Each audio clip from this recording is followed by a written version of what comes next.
Je m'appelle Alexandre Pichulski et ça fait une vingtaine d'années que je suis passionné par une chose, comment permettre à chacun de libérer son plein potentiel, exprimer ses talents et contribuer à la société d'une façon singulière, d'une façon unique.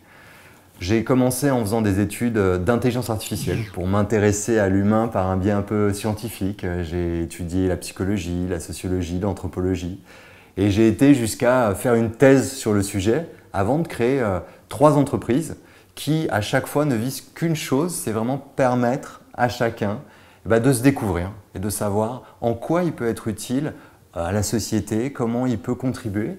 Et aujourd'hui, je me suis dit que avec l'arrivée des machines, avec l'arrivée des robots, dont on nous dit qu'ils vont finalement faire partie de notre vie de tous les jours, je pensais qu'il était nécessaire, qu'il était peut-être urgent même d'écrire un livre pour expliquer, pour essayer d'aider chacun à trouver sa singularité, ce qui le rendait unique et ce qui ferait qu'il pourrait bâtir une vie qui est la sienne, pleinement la sienne, et dans une idée de société où chacun trouve sa place.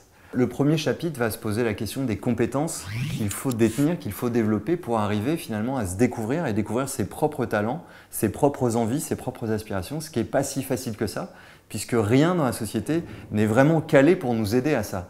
L'école nous apprend 1000 choses, mais ne nous apprend pas à nous découvrir.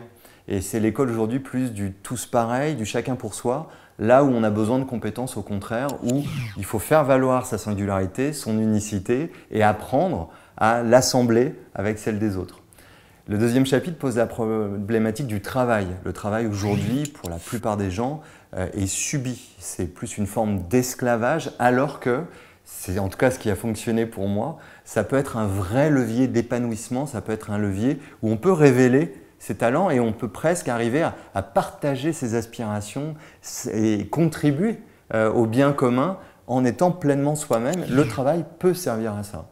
Et l'entreprise, qui a une forme très dominante du travail, est l'objet du chapitre 3. Et là aussi, je pense qu'il faut complètement revoir l'entreprise, en faire un lieu du vivre ensemble, un lieu où ce serait une grande communauté d'individus qui ont rejoint cette entreprise parce qu'ils ont envie de partager une mission, une cause, un but. Et cette communauté va justement, là encore une fois, se constituer autour des aspirations et des talents de chaque personne qui la compose. Et tout cela doit être regardé à l'aube de l'émergence des intelligences artificielles, de la robotique, qui quelque part peuvent ou menacer la société, ou peut-être aider la société à complètement accoucher d'elle-même. En réalité, l'intelligence artificielle pose la question de savoir quelle est la différence entre une machine qui aurait une forme d'intelligence et un humain. Qu'est-ce qui nous différencie des machines?